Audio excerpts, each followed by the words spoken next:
lapar Neng. Minum nih sari kacang hijau dari Ultra Jaya.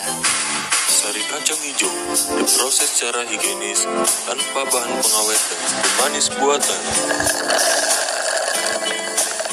Wih, selain mengenyangkan, rasanya enak juga ya. Tentu, sari kacang hijau enak, bikin kenyang, dan menyehatkan. Dari Ultra Jaya.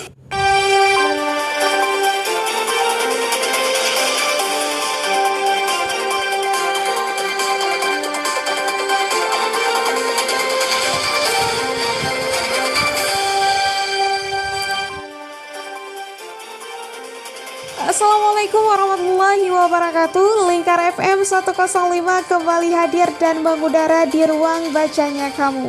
Selamat pagi para pendengar setia Radio Lingkar FM. Pagi ini seperti biasa bersama saya Indah Sari akan menemani aktivitas Anda. Tetap semangat dan optimis karena pagi ini matahari bersinar lebih cerah. Biasanya hujan kan ya sobat Lingkar. Oke, baik, mengawali berita pagi ini ada hal yang hangat tentunya yang akan kami informasikan kepada pendengar. Pertama, berita datang dari seorang pramugari yang viral PDKT sebelum langsung ke pelaminan. Oke, bagaimana beritanya? Inilah liputan selengkapnya. Jodoh memang penuh misteri dan juga sulit ditebak. Kadang sudah kenal berbilang tahun, tapi bisa-bisa tak menemukan kecocokan di akhir hubungan. Sebaliknya, ada yang baru kenal, dua insan langsung merasa sudah berjodoh. Hal ini dialami oleh pramugari bernama Suzy Miranda. Perempuan cantik ini awalnya iseng bermain Twitter, tapi ternyata hikmahnya di luar dugaan. Ia justru bertemu jodohnya melalui jejaring sosial itu. Melalui akun pribadinya di Twitter @notbaysuzy, Suzy bercerita bahwa kisahnya bermula saat mendapat pesan dari seorang pria yang ingin mengajaknya berkenalan pada 2019. Mulai dari situ, hubungan Suzy dengan pria bernama Dika semakin intens. Benih-benih cinta pun tumbuh seiring berjalannya waktu. Masa-masa pendekatan alias PDKT keduanya dihabiskan secara jarak jauh alias LDR Indonesia-Jerman selama 1 bulan. Keduanya akhirnya sepakat untuk menikah setelah 3 tahun menjalani hubungan LDR Indonesia-Jerman. Persiapan pernikahan tak memakan waktu lama. Tidak ada lamaran ataupun diskusi tanggal, keduanya langsung sepakat saat mendapat venue yang cocok.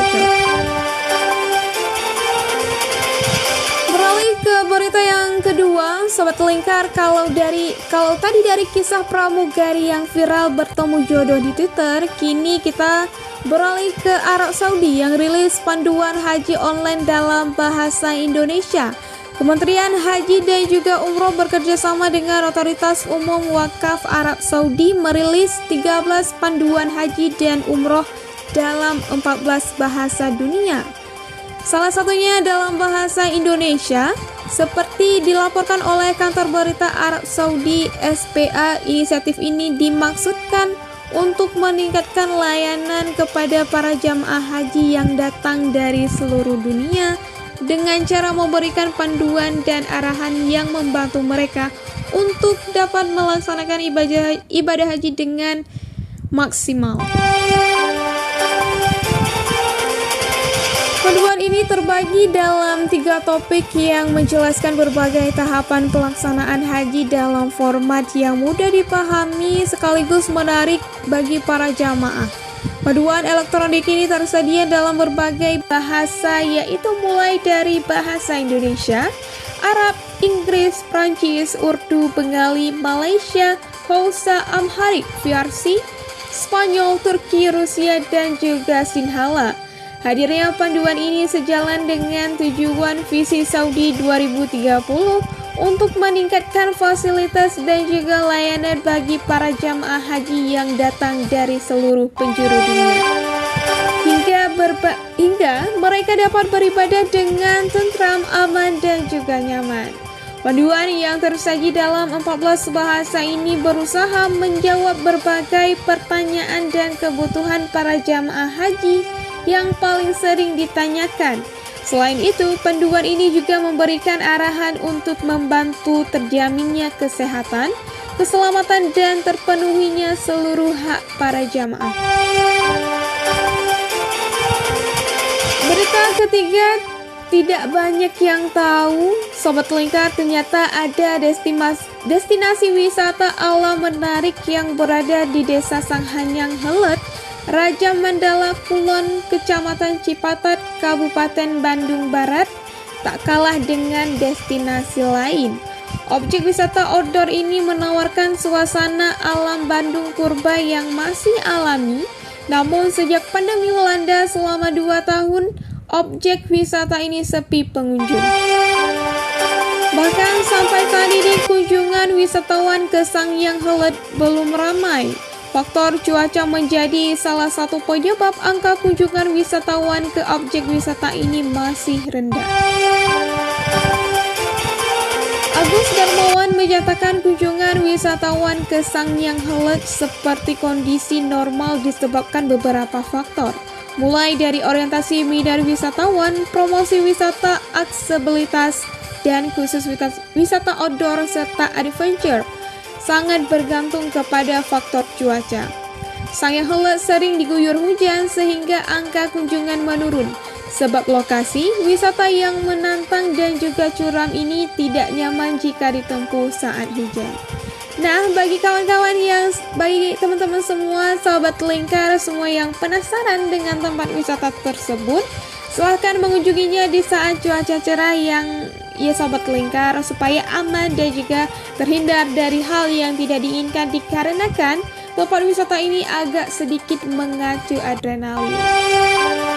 Beralih ke berita keempat, datang dari Universitas Jenderal Sudirman. Sosiologi Unsur sebut peningkatan literasi perlu menjadi agenda prioritas. Dosen Sosiologi Pendidikan Fakultas Ilmu Sosial dan Politik, FISIP Unsur itu menjelaskan, di tengah perkembangan teknologi digital dan gempuran arus informasi seperti sekarang ini, masyarakat perlu memiliki budaya literasi yang tinggi. Masyarakat, khususnya generasi muda penerus bangsa, harus memiliki budaya literasi yang tinggi, terutama di tengah arus informasi yang sangat deras di internet dan media sosial. Katanya, dia mendapatkan peningkatan budaya literasi bukan hanya menjadi tanggung jawab lembaga pendidikan atau sekolah saja, namun menjadi tanggung jawab keluarga dan juga lingkungan masyarakat. Berita kelima, sebagai penutup datang dari dunia olahraga, klasemen sementara grup A Piala AFF U19 2022 kelar. Laga Thailand versus Filipina, Timnas Myanmar U19 di puncak. Timnas Thailand U19 kedua untuk sementara. Timnas Myanmar U19 ini memacaki klasemen grup A Piala AFF U19 2022 dengan perolehan 3 poin. Sementara itu di posisi kedua ditempati oleh Timnas Thailand U19. Tim berjuluk Gajah Perang itu mengoleksi poin sama dengan Timnas Myanmar U19. Hanya saja, Timnas Thailand U19 masih kalah soal agresivitas gol dari Timnas Myanmar U19. Sebagaimana diketahui, tepat hari ini, Sabtu tanggal 2 Juli 2022 tersaji 3 pertandingan grup A Piala AFF U19 2022. Laga pertama dibuka oleh Timnas Myanmar U19 versus Timnas Brunei Darussalam U19. Di laga tersebut, Yamin Hathway tampil beringas. Mereka melumat Timnas Brunei Darussalam U19 dengan skor 7-0.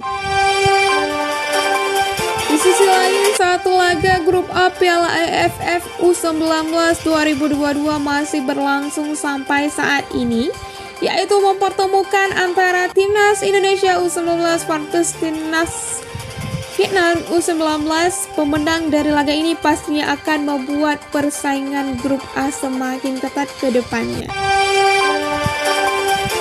Baiklah, demikian informasi pagi ini yang bisa kami sampaikan kepada para pendengar. Semoga selalu optimis dalam menjalankan aktivitas sehari-hari. Jangan lupa untuk selalu mendengarkan radio Lingkar FM 105 di jam 9.00 sampai dengan jam 9.30 waktu Indonesia Barat. Jangan ketinggalan berita dan juga informasi menarik lainnya untuk menambah pengetahuan Anda tentunya. Hanya di Lingkar FM. Sampai jumpa dan selamat beraktivitas. Wassalamualaikum warahmatullahi wabarakatuh.